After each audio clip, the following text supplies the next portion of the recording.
She stood at the bottom of the air stairs, rain soaking through her oversized grey hoodie, looking more like a stranded passenger than a VIP.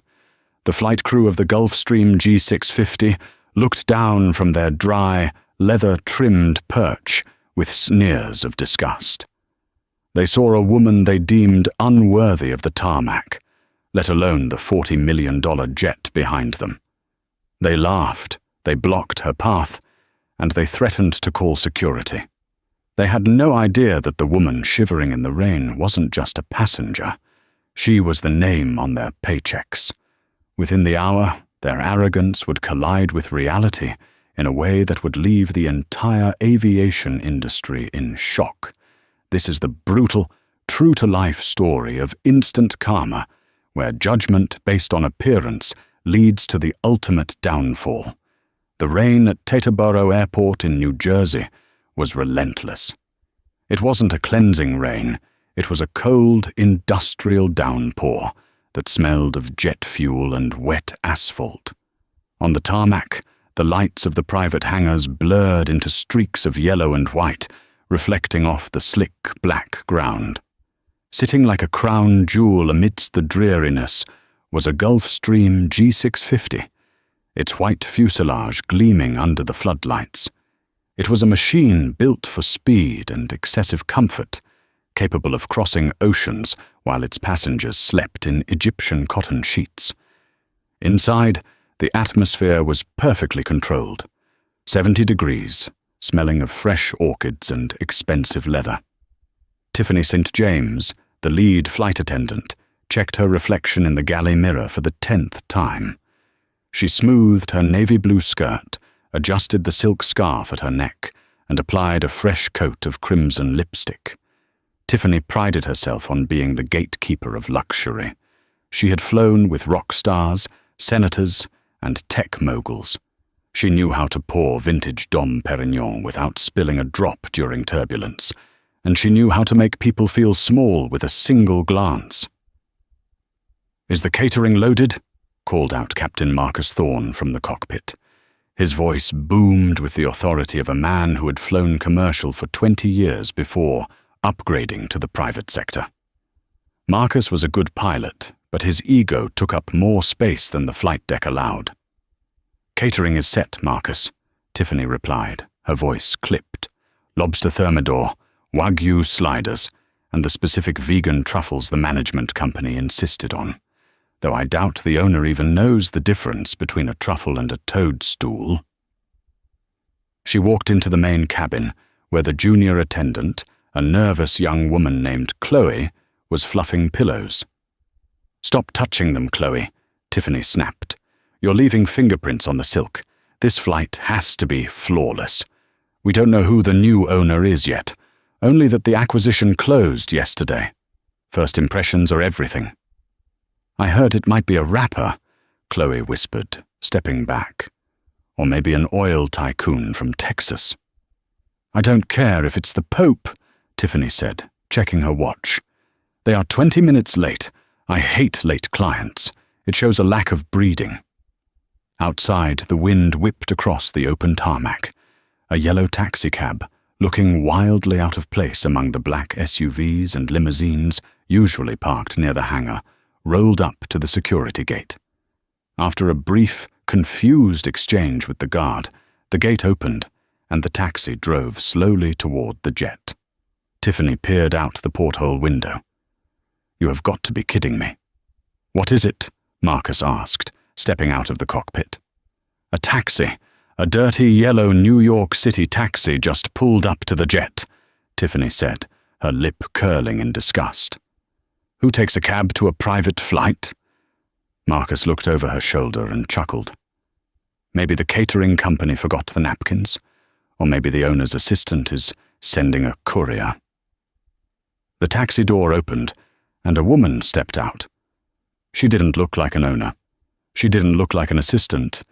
In Tiffany's eyes, she looked like a mistake. The woman, Brian Andrea, was in her late 50s. She wore a pair of baggy grey sweatpants, scuffed sneakers, and a hoodie that had seen better days. Her hair was pulled back in a messy bun, frizzing in the humidity.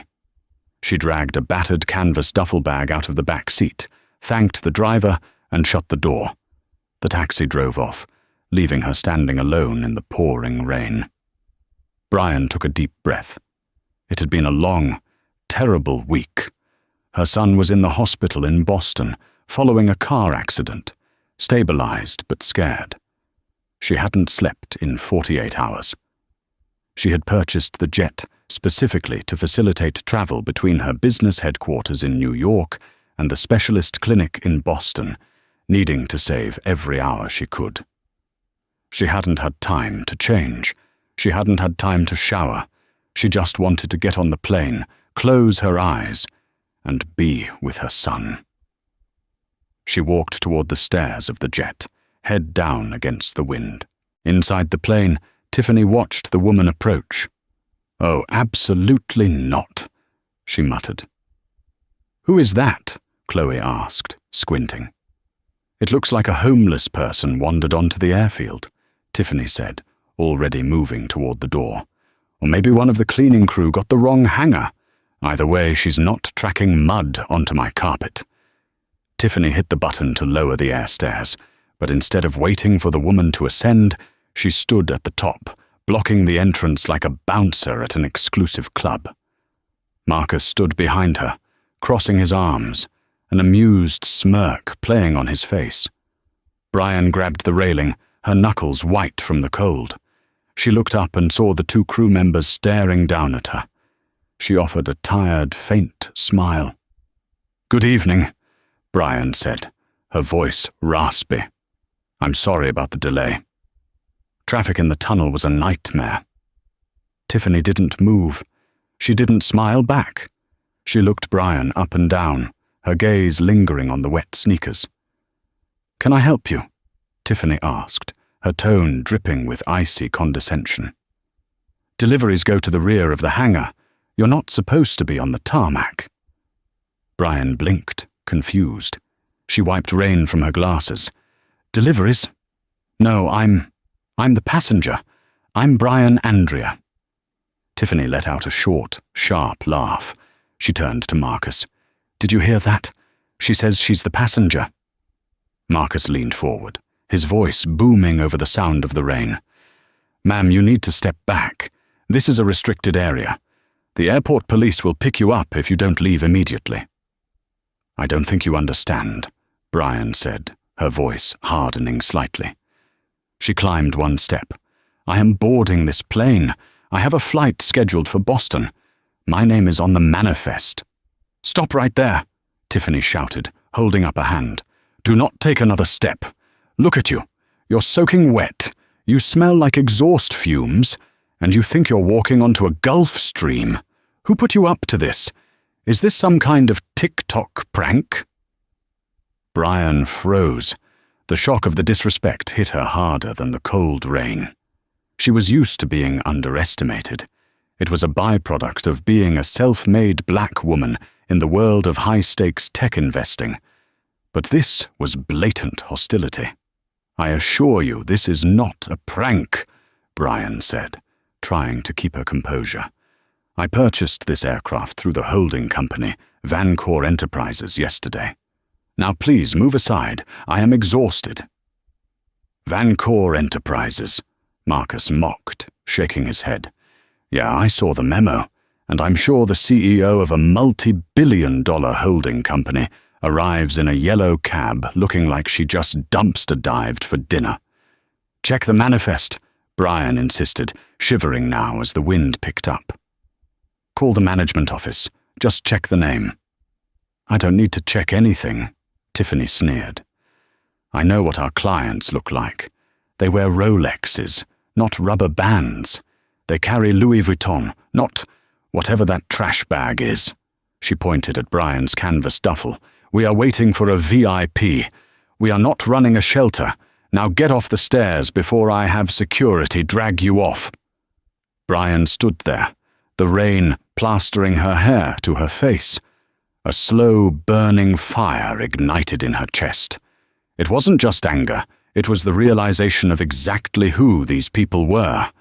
They weren't protecting the plane, They were protecting their own fragile sense of superiority. "You are refusing me boarding?" Brian asked quietly. "On my own plane?" "For the last time," Tiffany said, leaning down so her face was inches from Brian's. "It is not your plane. You are trespassing. Now leave." Tiffany reached out and hit the button to retract the stairs. Brian had to scramble backward onto the wet tarmac to avoid being hit by the rising metal steps. She stumbled, nearly falling into a puddle. From the top of the closing door, she saw Tiffany and Marcus laughing. They weren't just doing a job, they were enjoying it. They were enjoying the power of shutting the door in her face. The door sealed shut with a heavy mechanical thud, locking Brian out in the storm. Inside the cabin, Tiffany turned to Chloe, who looked terrified. "Are you sure that wasn't her?" Chloe asked, her voice trembling. "Don't be stupid, Chloe," Tiffany said, grabbing a bottle of water. "I did us a favor. Imagine the smell if we had let her in. Besides, the real owner is probably stuck in traffic in a limousine somewhere.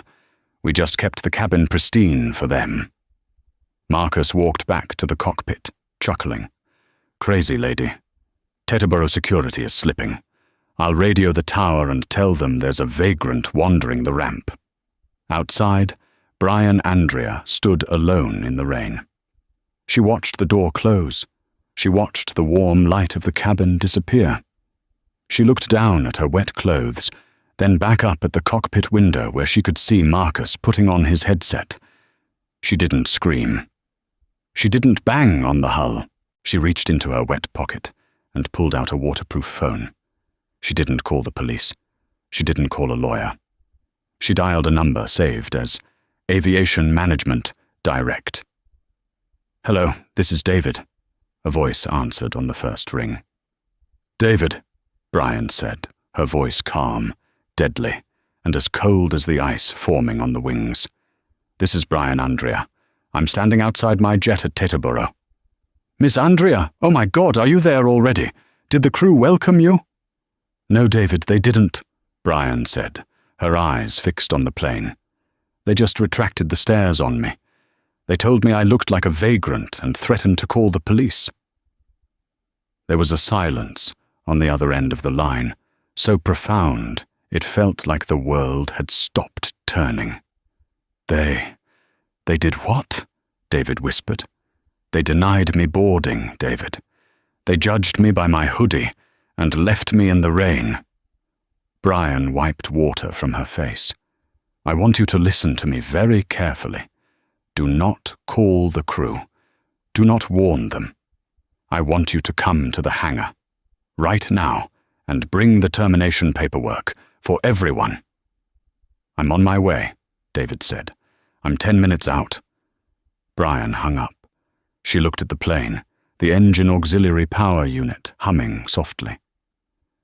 "Enjoy the warmth while you can," she whispered to the closed door.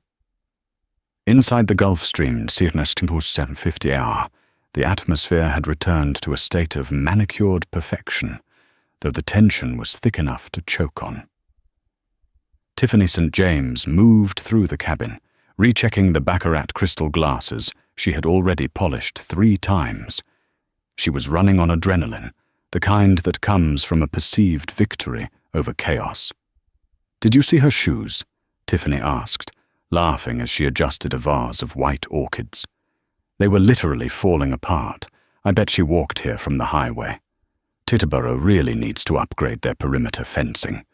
If a woman like that can just walk up to a $65 million jet, what's stopping a terrorist?" In the cockpit, Captain Marcus Thorne was finishing his report to the ground tower. He keyed the mic, his voice smooth and professional, masking the cruelty of his earlier actions. "Tower, this is November 88 EV. Just wanted to report a security anomaly on the ramp near Hangar 12. Had an unauthorized individual attempt to board. Female, 50s, disheveled.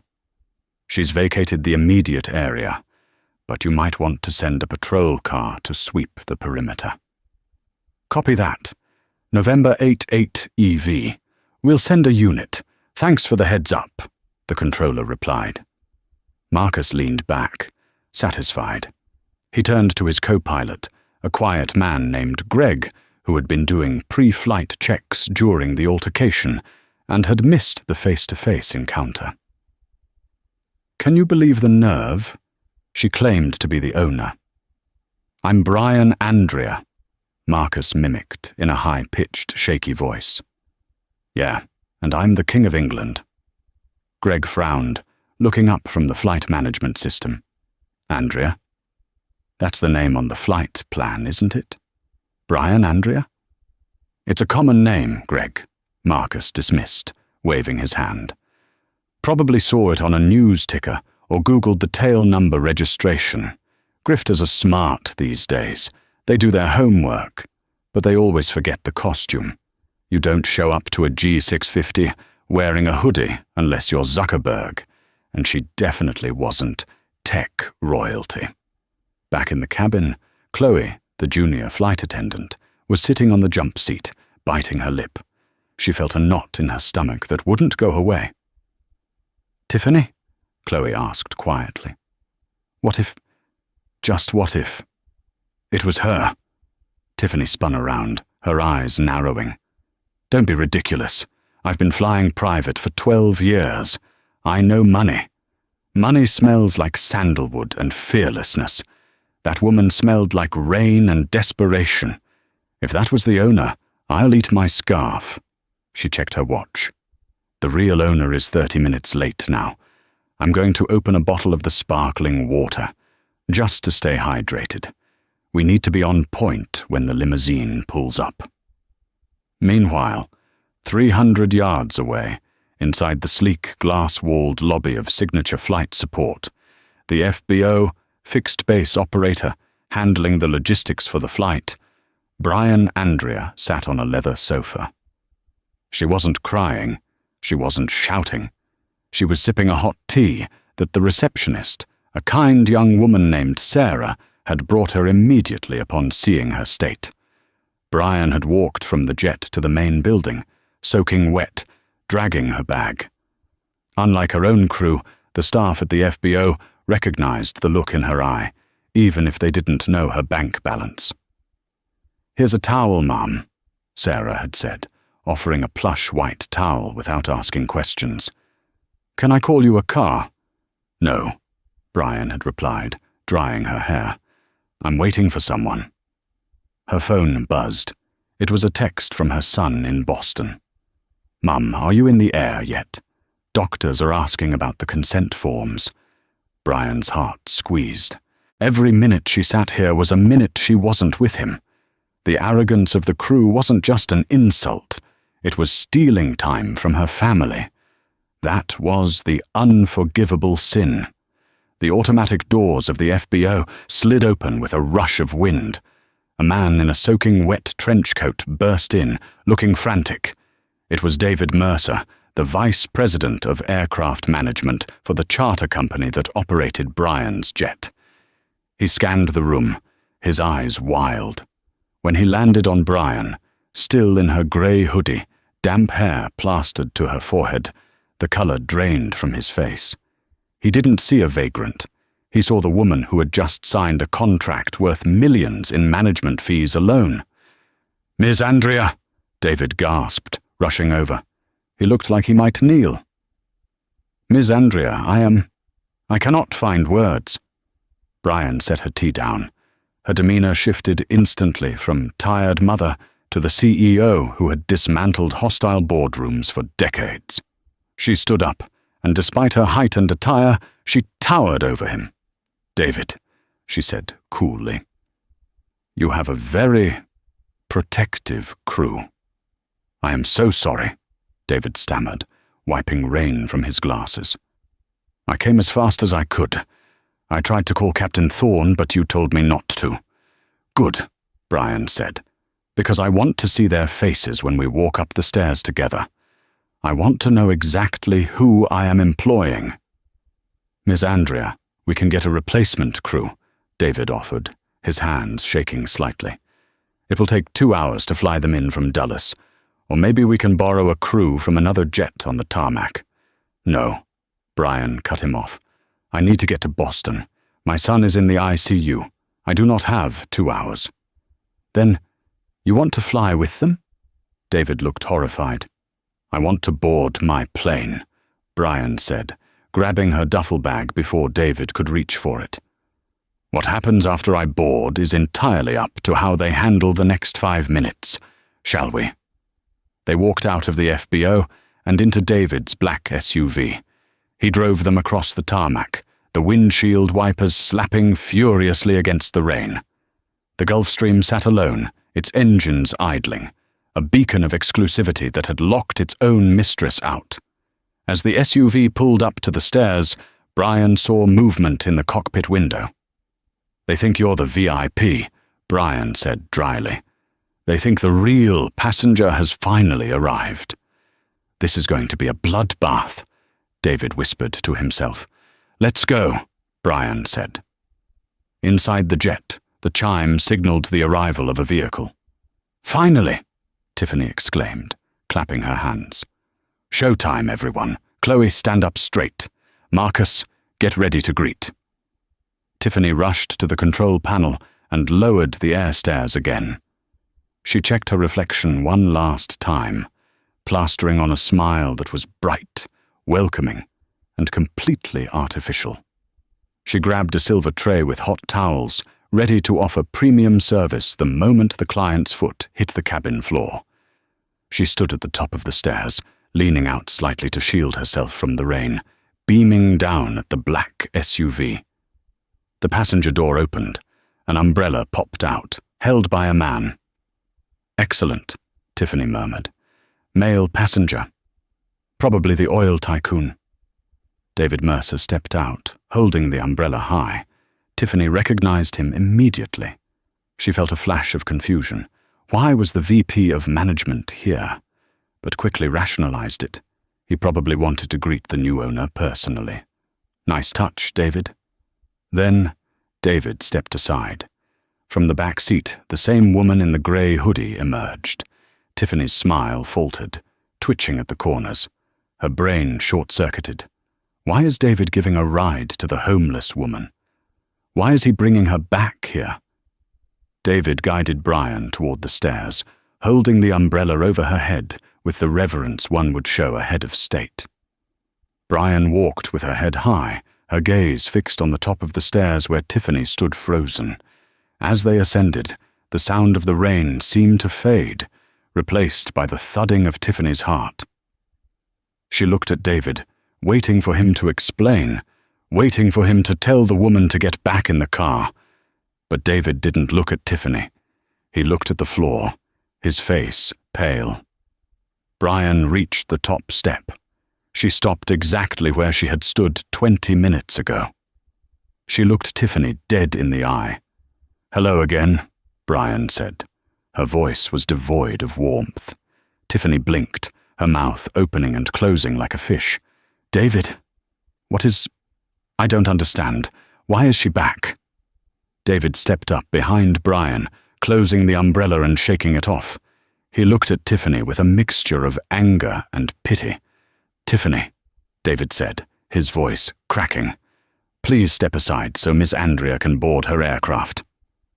The silence that followed lasted only a second, but it felt like an hour. The name hung in the air. Miss Andrea. Tiffany felt the blood drain from her face so fast she nearly fainted. She looked at the grey hoodie. She looked at the wet sneakers. She looked at the canvas bag. And then she looked at Brian's eyes. They weren't the eyes of a beggar. They were the eyes of a woman who signed checks with more zeros than Tiffany would earn in a lifetime. "Miss Andrea?" Tiffany whispered, the tray of hot towels trembling in her hands. "The very same," Brian said, stepping past her into the cabin. "The one you said looked like a vagrant. The one you said was trash." Tiffany spun around, following her. "Ma'am, Miss Andrea, I had no idea. You have to understand, we have security protocols. You didn't have ID displayed. We were just trying to protect the asset." Captain Marcus Thorne stepped out of the cockpit, a wide, charming grin on his face, ready to greet the VIP. "Welcome aboard. I'm Captain." He stopped. He saw Brian. He saw David's grim expression. He saw Tiffany looking like she had seen a ghost. "Marcus," Brian said, recognizing him. "The man who finds it amusing to leave women standing in the rain." Marcus looked at David. "David, what's going on? Who is this?" "This," David said, his voice hard now, finding his courage, "is Brian Andrea, the owner of Vancouver Enterprises, the owner of this jet." Marcus let out a nervous laugh. "No way. You're kidding, right? This is a test? A secret shopper thing?" He looked at Brian, searching for the hidden camera. "Look, lady, I don't know who put you up to this."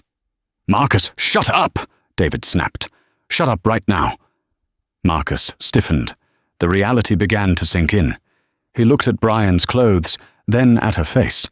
The realization hit him like a physical blow. "Oh," Marcus said softly. "Yes." "Oh," Brian mocked.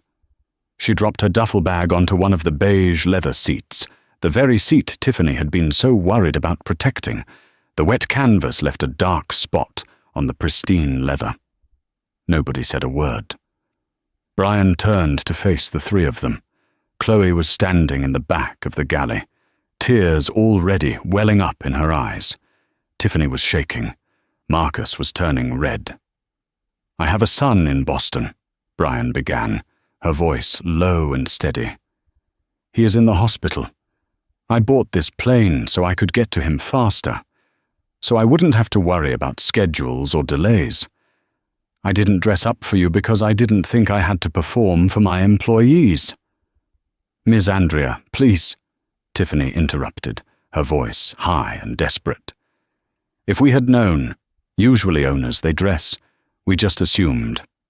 "You assumed," Brian cut her off. "You looked at me, and you decided I wasn't worth your respect. You didn't ask for ID. You didn't check the manifest. You judged, and you enjoyed it. I saw you laughing." "We weren't laughing at you," Marcus lied, stepping forward. "We were laughing at a joke Greg told earlier." "I saw you," Brian said, her voice rising slightly. "Do not insult my intelligence on top of my dignity." She turned to David. "I want to leave for Boston immediately. However, I do not trust this crew with my life. A pilot who judges a book by its cover is a pilot who cuts corners. A flight attendant who is cruel to strangers is a liability." "I can fly the plane, Miss Andrea," David said quickly. "I'm type-rated on the G-Orcs 50. I used to fly commercial before management." Brian nodded. "Good. And Greg? The co-pilot?" "He's still in the cockpit," Marcus said. "He didn't see anything. He was running checks." "Fine. David, you and Greg will fly me to Boston." Brian took a deep breath. She looked at Marcus and Tiffany. "Ms. Andrea, please," Tiffany begged, tears streaming down her face now, ruining her perfect makeup. "I have a mortgage. I've been with this company for 5 years. I'm the lead attendant. Please just give me a warning. I'll serve you the best flight of your life. I swear." Marcus tried a different tactic. He squared his shoulders. "Look, Miss Andrea, it was an honest mistake. It was dark. It was raining. You can't fire us for a security precaution. That's wrongful termination." Brian smiled. It was a terrifying smile. "I'm not firing you for a security precaution, Marcus. I'm firing you for gross misconduct and negligence. You failed to identify a passenger, you harassed the owner, and you refused to check the manifest when asked." She turned to David. "Get them off my plane. Now." "You heard her," David said, gesturing to the door. "Grab your bags, you're done." "But how are we getting back?" Marcus demanded, his arrogance flaring up one last time. "We're at Teterboro. My car is at Dulles." Brian sat down in the captain's chair and buckled the seatbelt. She looked out the window at the rain. "There's a taxi stand outside the FBO," she said, without looking at them. "I hear the yellow cabs are very reliable." Tiffany let out a sob. Marcus slammed his hat onto the counter. "This is unbelievable," Marcus spat. "You'll hear from my union rep." "And you'll hear from my lawyers regarding the delay you've caused," Brian replied calmly. "Get off." They grabbed their flight bags. The walk of shame was excruciating. Tiffany, who had stood at the top of the stairs like a queen, now had to walk down them into the rain, crying, passing the very spot where she had blocked Brian. As they reached the tarmac, Chloe, the junior attendant, hesitated at the door. She hadn't moved. "And you?" Brian asked, looking at the young girl. Chloe stammered. "I wanted to let you in, Miss Andrea. I told Tiffany maybe it was you, but I was scared to speak up. She's my boss." Brian looked at her. She saw the fear, she saw the youth, but she also saw the inaction. "Passivity is a choice, too," Brian said softly. "But I need someone to serve the tea. Can you do that without judgment?" Chloe nodded vigorously. Yes, Mum. Absolutely." "Then close the door," Brian commanded. "We have a flight to catch." Chloe hit the button. The stairs retracted, sealing Marcus and Tiffany outside in the downpour. As the engine spooled up to a high whine, Brian watched through the window. She saw Tiffany and Marcus standing on the wet asphalt, their expensive uniforms soaking through, watching the $40 million jet taxi away without them. The karma was instant. It was heavy. But as the plane turned toward the runway, Brian realized the drama wasn't over. Because firing them was the easy part. The real twist was coming when she landed in Boston. The Gulfstream G650ER climbed steeply out of the tri-state area, punching through the heavy cloud layer that had drenched Teterboro. Within minutes, the grey gloom of the storm was replaced by the serene, infinite blackness of the upper atmosphere, dotted with starlight. Inside the cabin, the silence was absolute, save for the rhythmic, hushed rush of the air conditioning. It was the sound of money at work, insulating its owner from the harsh physics of flight. Brian Andrea reclined her seat, but she didn't close her eyes. The adrenaline of the confrontation on the tarmac was fading, replaced by a bone-deep exhaustion. She looked at the empty seat across from her. The damp stain from her duffel bag was drying, leaving a faint watermark on the beige leather. It was a permanent reminder of the night's events. Chloe, the junior flight attendant who had survived the purge, emerged from the galley. She moved with the hesitancy of a frightened deer. She carried a silver tray with a single porcelain cup and a small plate of the vegan truffles Tiffany had bragged about earlier. "Miss Andrea?" Chloe whispered, her voice barely audible. I brought you some chamomile tea. David radioed that we'll be leveling off at 30,000 feet shortly. It's a short flight to Boston, maybe 35 minutes in the air." Brian turned her head. She looked at the young woman. Chloe couldn't have been more than 23. Her hands were trembling so much the china cup clattered softly against the saucer. "Sit down, Chloe," Brian said gently. "Oh, I'm not allowed to sit while the principal is awake, Mom. It's company policy," Chloe replied, her eyes widening in panic. "I am the company now," Brian said, gesturing to the seat opposite her. "Sit. That is an instruction." Chloe sat, perched on the edge of the leather chair, her knees pressed together, looking ready to bolt. "You were afraid of her," Brian stated, not asking. "Tiffany." She can be very intense," Chloe admitted, looking down at her hands. "She told me I was lucky to even be on this jet. She said if I messed up, she'd make sure I never flew private again. It's a small industry, Miss Andrea. Blacklists are real." Brian took a sip of the tea. It was hot, floral, and grounding. Fear is a terrible management tool, Chloe. It works for a little while, but eventually it makes people freeze when they need to act. Tonight you froze. You knew who I was, or you suspected, but you were more afraid of Tiffany than you were of doing the wrong thing. I'm sorry, Chloe whispered, a tear slipping down her cheek. I really am. Don't be sorry. Be better, Brian said, her voice firm but kind. I grew up in a neighborhood where people judged you by your shoes, because that's all they had to judge. I built Vancouver Enterprises from a basement office with a laptop and a dial-up connection. I walked into boardrooms in cheap suits and was laughed at by men who inherited their fortunes. I know what it feels like to be small, but I never let fear stop me from speaking up. If you stay on this plane, you need to find your voice. Can you do that? Chloe wiped her face and nodded, a newfound resolve in her eyes. Yes, ma'am, I can. Good. Brian leaned back. Now, go tell David to push the throttle. I want to be in Boston 5 minutes ago.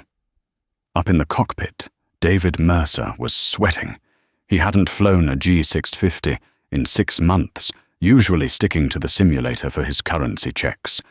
But his hands moved over the controls with practiced memory. Greg, the co-pilot who had remained silent through the ordeal, was monitoring the systems. David, Greg said, watching the radar. We're clear of the weather. Smooth sailing to Logan. Good, David exhaled. Because I don't think I can handle any more stress tonight. Did you see her face, Greg? She dismantled Marcus without raising her voice. Marcus deserved it, Greg muttered. He's been a nightmare for months. Treating ground crew like dirt, expensing personal dinners. I was going to file a report, but, well, he's the senior captain. Not anymore, David said grimly. Now he's just a guy standing in the rain at Teterboro. David's headset crackled. November 88 EV, Boston Center. Descend and maintain flight level 200. Speed your discretion. Descend and maintain 200, November 88 EV, David replied. He clicked off the mic and turned to Greg. You know the worst part? Marcus isn't going to take this lying down. He's got that vindictive streak. I bet he's already on the phone with his union rep. Let him call, Greg said. Ms. Andrea is the owner. She can fire whoever she wants. It's not about the law, Greg, David said, banking the plane gently to the left. It's about the noise. People like Marcus make noise. Back in the cabin, Brian's phone, which she had connected to the jet's Wi-Fi, buzzed. Then it buzzed again. And again. A rapid-fire succession of vibrations against her thigh. She frowned. It was 11 p.m. on a Tuesday. Her business partners knew not to disturb her unless the building was on fire. She picked up the device. 15 missed messages from PR team, crisis lead. 3 missed calls from unknown number. Link sent from her assistant. Brian, you need to see this. Immediately. Brian's stomach tightened. She opened the link. It was a TikTok video. The caption read, Billionaire Karen attacks flight crew. Eat the rich. Private jet. Abuse. The video was shaky, filmed vertically from a low angle, likely from a phone concealed in a pocket or held low. It showed the confrontation on the airstairs from earlier, but it was edited. It started mid-sentence. Video clip. Brian, voice raised, looking angry. Get off. Tiffany, sobbing, looking terrified. Please, I have a mortgage. We were just following security protocols. Brian, I don't care about your protocols. I'm firing you. Marcus, you can't do this. It's raining. We have nowhere to go. Brian, that's not my problem. The video cut there. It missed the part where they mocked her. It missed the part where they denied her boarding. It missed the part where they called her a vagrant. It only showed a wealthy woman in a private jet firing a crying woman and throwing her out into a storm. The views were climbing. 50,000, 80,000, 100,000. The comments were pouring in like toxic sludge. Disgusting. This is why we need wealth taxes. Look at her. She doesn't even care that the girl is crying. Who is this witch? Internet, do your thing. Find her name. Boycott whatever company she owns. Brian stared at the screen. Her hand didn't shake, but her jaw set so hard her teeth ached. Marcus. He must have recorded the end of the interaction, or maybe Tiffany did, and they had uploaded it instantly. They were trying to get ahead of the story. They were trying to assassinate her character before she even landed. "Miss Andrea?" Chloe asked, seeing Brian's expression. "Is everything okay?" Brian held up the phone. "It seems your former colleagues have decided to declare war." Chloe looked at the video, gasping. "But that's not what happened. They cut out everything they said to you." "Of course they did," Brian said, her voice cold. "It's called a narrative, and right now, they are winning." The plane dipped, beginning its final approach into Boston Logan International. The lights of the city sprawled out below, indifferent to the drama unfolding in the sky. "Get David on the comms," Brian ordered. Chloe ran to the cockpit phone. "Captain, Miss Andrea needs to speak to you." David came over the cabin speakers. "Miss Andrea?" "David, prepare for a hostile reception," Brian said into the cabin handset. "Marcus has leaked a manipulated video. There might be press at the FBO in Boston. Do not engage them. We are going straight to the car." "Copy that," David said, his voice tense. "We're landing in 5. Brian put the phone down. She closed her eyes for a second, thinking of her son lying in a hospital bed, waiting for her. She didn't have time for this. She didn't have the energy for this. But she had no choice. "They want a villain," Brian whispered to the empty cabin. "I'll show them what happens when they mess with the wrong Karen." The wheels of the Gulfstream kissed the runway at Logan Airport with a gentle screech. David taxied the plane efficiently toward the general aviation terminal. Unlike Teterboro, the rain here had stopped, leaving behind a thick, cold fog that swirled around the runway lights. As the plane turned the corner toward the private hangars, Brian saw them. Flashes, strobe lights in the mist. "Paparazzi," Brian murmured. How did they find out so fast? She checked her phone again. The video had hit Twitter, X. A flight tracking account had identified her tail number, N88EV, and correlated it with Vancore Enterprises. Someone had doxed her flight path. "There's a mob at the gate," David said over the intercom. "Miss Andrea, I can request the police to clear a path." "Do it," Brian replied. "I need to get to Mass General Hospital. I don't care about the cameras." The plane came to a halt. The engines whined down. Brian stood up. She grabbed her battered duffel bag. She looked at Chloe. "Stay inside, Chloe. Don't let them see you.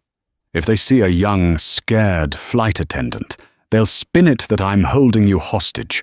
Go home when the coast is clear."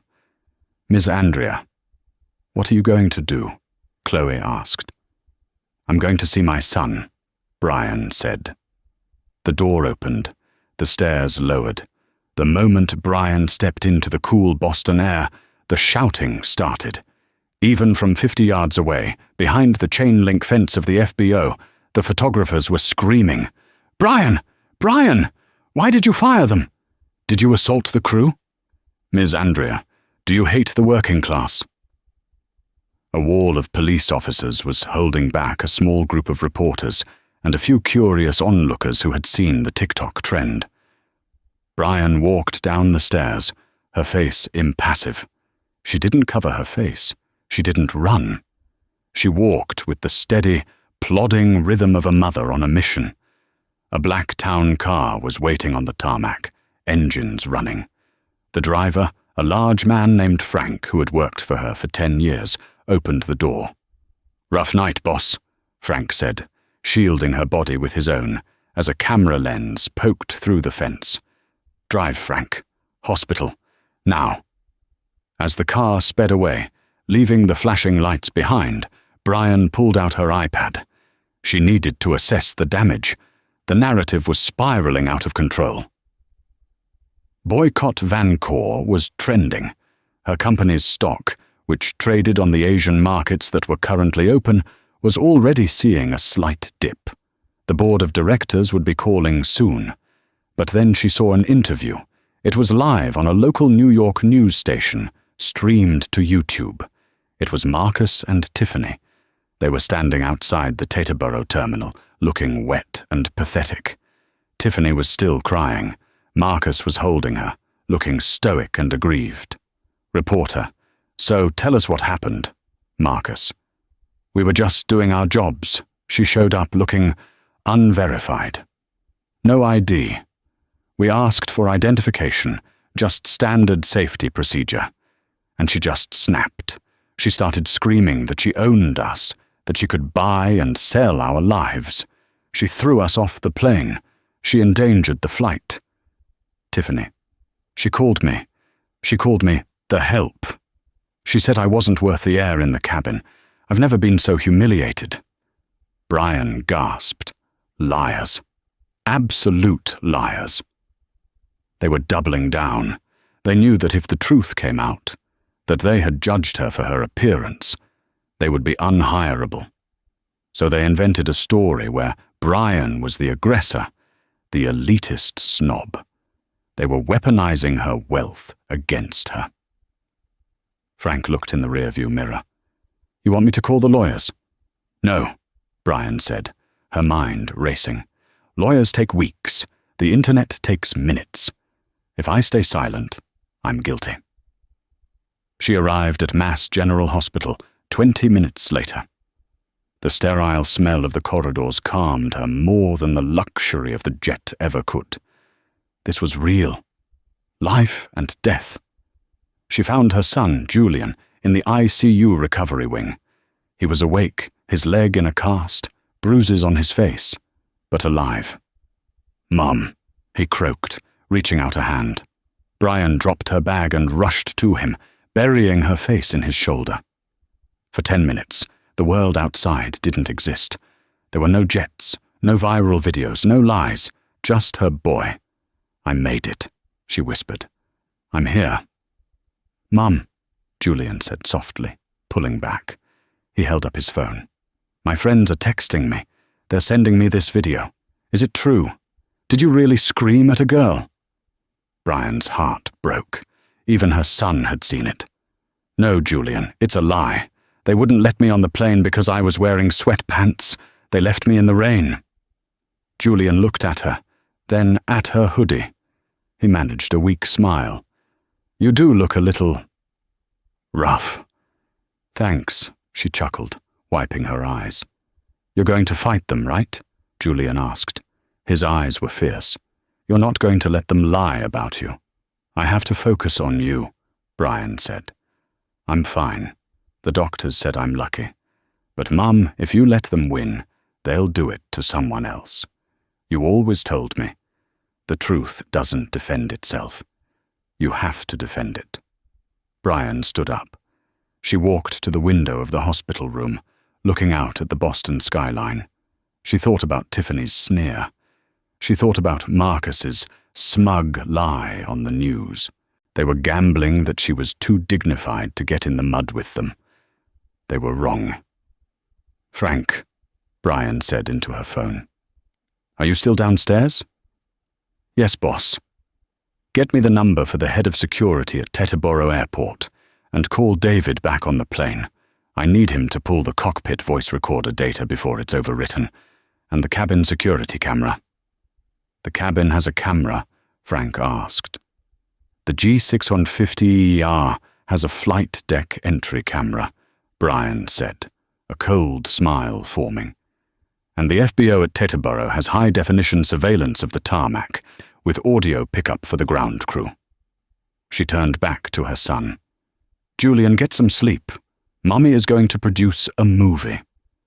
The twist wasn't just that she had evidence. The twist was that Marcus, in his arrogance, had forgotten that modern airports are the most surveilled places on Earth. He had staged a play on a stage surrounded by cameras. Brian wasn't just going to fire them. She was going to dismantle their lie, frame by frame, in front of the entire world. The karma was about to go from personal to public. The war room wasn't a glass-walled office. It was a quiet, private waiting area on the 4th floor of Mass General Hospital. Brian sat at a round table, her iPad propped up, surrounded by empty coffee cups. Frank stood by the door, while Jessica, her crisis PR lead, and David Mercer joined via video conference. "We have it," David said, his voice tinny through the speakers. The G650ER has a forward-facing camera mounted on the bulkhead to monitor the entryway. It captures audio. "And the FBO played ball," Jessica added. "They were terrified of a lawsuit. They sent over the raw footage from the ramp security camera." "Show me," Brian commanded. Jessica shared her screen. The video showed the rain-slicked tarmac, Brian walking up to the stairs, and Tiffany blocking her path. But it was the audio that was the smoking gun. Recording. "Tiffany, look at you. You're soaking wet. You think you're walking onto a Gulf Stream. Who put you up to this?" "Brian, I am the passenger. I'm Brian Andrea." Tiffany, laughing. "I don't care if it's the Pope. You look like a vagrant." Marcus, shouting. "The airport police will pick you up. I'm sure the CEO of a multi-billion-dollar holding company arrives in a yellow cab looking like she just dumpster dived for dinner." Brian watched, her face stone cold. It was worse than she remembered. The malice in their voices was undeniable. "And here is the kicker," Jessica said. "This is from the cabin camera after they locked you out." The angle changed to the interior. Tiffany was seen wiping her hands as if she had touched something dirty. Recording. "Tiffany, imagine the smell if we had let her in. The real owner is probably stuck in traffic." Brian leaned back. They admitted it. They admitted they made a judgment call based on smell and appearance, ignoring my name. "This destroys their narrative," Jessica said, typing furiously. "Marcus claimed you were violent. This proves you were calm and they were the aggressors. So do we sue?" "No," Brian said, standing up and smoothing her grey hoodie. "We publish. They used social media to try and kill me. I'm going to use it to bury them. Jessica, I want a side-by-side edit. Their lying interview on the left, the raw security footage on the right. Caption it, 'The truth has receipts.'" 10 minutes later, the video dropped. The internet, a fickle beast, reacted instantly. The view count on Brian's video surpassed Marcus's fake clip in under an hour. Justice for Brian began to trend worldwide. The comments shifted from vitriol to outrage. He called her a dumpster diver? And he's a captain? They literally left her in the rain because of a hoodie. Then the phone rang. It wasn't the PR team. It was the CEO of the charter company. "Miss Andrea," the CEO stammered, sounding like a man whose career was flashing before his eyes. "I just saw the footage. I am sickened. Effective immediately, Marcus Thorne and Tiffany St. James have been terminated for cause. We are also filing a suit against them for damages to the company's reputation. Save your apologies," Brian said. "Just make sure my flight home has a different crew." She hung up and looked at Frank. "It's done," she said. "Not yet," Frank smiled grimly. "Turn on the TV." 3 weeks had passed since the incident at Teterboro. The rain had cleared, and the sky over New York City was a brilliant, sharp blue. Brian Andrea walked into the lobby of Vancouver Enterprises. She was wearing a tailored black suit, her hair perfectly styled, her heels clicking on the marble floor. But in her hand, She carried the same battered canvas duffel bag. It was her reminder. She took the elevator to the top floor. Her assistant met her at the door. "Welcome back, Brian. Julian is settled in at home."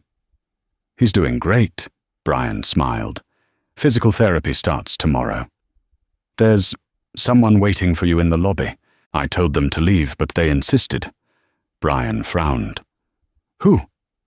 She walked to the reception area. Sitting on the edge of a chair, looking far smaller than he had in his captain's uniform, was Marcus Thorne. He was wearing a cheap windbreaker. He looked unshaven. He stood up when he saw her, wringing a baseball cap in his hands. "Miss Andrea," he said. His voice was hoarse. Security started to move in, but Brian held up a hand. She walked over to him, stopping 5 feet away, the exact distance he had kept her at on the stairs. "Marcus," she said, "you're trespassing." "I know," he said, swallowing hard. I can't get a job, Miss Andrea. I've applied to cargo, regional, even bush pilot gigs in Alaska. No one will touch me. The video, it's everywhere. When they Google my name, it's the first thing that comes up." "That is how the internet works," Brian said impassively. "I'm losing my house," Marcus said, desperation creeping into his voice. "Tiffany moved back in with her parents in Ohio. She's working at a diner. We're ruined." Brian looked at him. She searched for pity in her heart, but she found only the memory of the rain and her son waiting in a hospital bed while this man laughed at her. "You aren't ruined because of me, Marcus," she said softly. "You are ruined because of you. You had a choice that night. You could have been kind. You could have been professional. You could have just done your job. Instead, you chose cruelty." "I'm sorry," he whispered.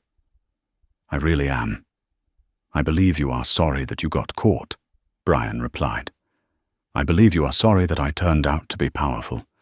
But if I had been a regular woman, if I had been someone's grandmother just trying to get home, you would still be laughing about it." She signaled to the security guards. "Please escort Mr. Thorne out," she said.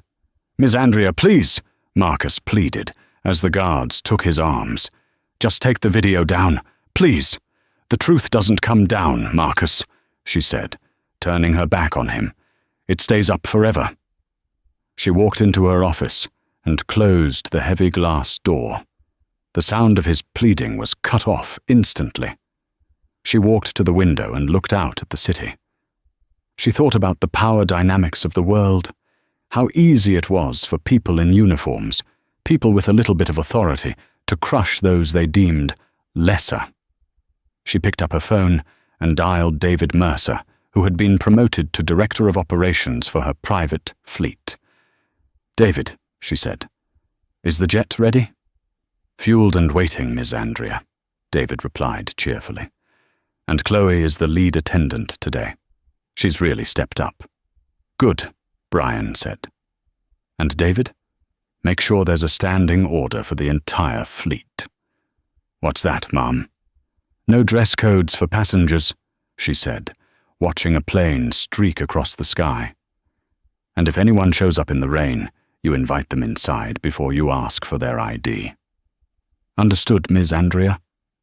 Brian hung up. She looked at the duffel bag on her desk. She unzipped it and pulled out a fresh hoodie. She smiled. She had won the war, but more importantly, she had kept her soul. The karma had been delivered, not by vengeance, but by the simple, brutal weight of the truth. And that was the heaviest burden of all. We often hear the phrase, "Don't judge a book by its cover." But in a world obsessed with image, it's a lesson we rarely practice. Brian's story is a brutal reminder that character is not defined by what you wear, but by how you treat people when you think they have no power. Marcus and Tiffany learned the hard way that arrogance is a loan you eventually have to pay back with interest. In the end, the rain washed away their facades, leaving only the truth behind.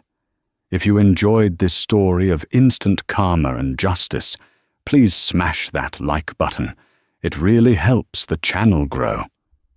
Don't forget to share this video with someone who needs a reminder to stay humble, and hit subscribe so you never miss a new story. Thanks for watching, and I'll see you in the next one.